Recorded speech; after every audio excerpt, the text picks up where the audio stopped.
Next up is going to be the SNP conference. Now, what I find interesting about that is that Nicola Sturgeon has got to tread a bit of a fine line between not scaring those who are still not convinced by independence, reassuring those who maybe are not best pleased with how they're running the Scottish Government, but also at the same time keeping her activists on board who want independence and another referendum as soon as possible. And thus far, she's just about managed to ride both those horses at the same time. How's she going to do it this time? You know her pretty well. How's she going to do it this time? We were talking earlier and I was saying, you know, I think she was right and it was astute after the Remain vote in Scotland after Brexit to come out and say that this puts independence back on the agenda.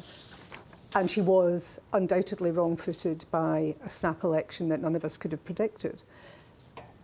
And you're right, she now has to balance all of those things because the SNP, shock horror, are a party of independence. They're not going to shelve independence. She's not going to do that. But she's also a gradualist, like many in the party that have led it.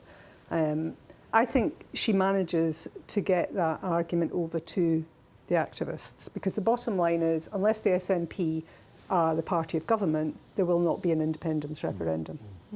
So it doesn't matter how disgruntled you may feel about current situations around education, etc.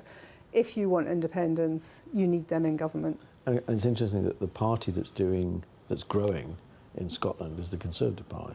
Well, on what basis, though, Dan? Oh, at the last election? Well, and then you now look at the YouGov poll of the other day and also research being done by Edinburgh University that shows at least a third of those supporters are not Tory voters, and it was a protest vote. So it's a really fragile vote that Ruth's going to have to work very hard to keep. And this is where I think the problem for Nicola is. If Richard Leonard, who's up for the Labour leadership, and he is seen as a Corbyn man, if he gets it, does that mean that Nicola starts to think the SNP should go to the left while Ruth takes the centre ground?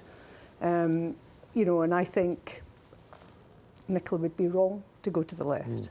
I mean, if you look at the last election and on the basis of what you were saying, the votes that went up for the Tories, Scotland's not this radical hotbed of left-wing politics. I never thought that. And, you know, I think that will be her dilemma, how she pitches the SNP.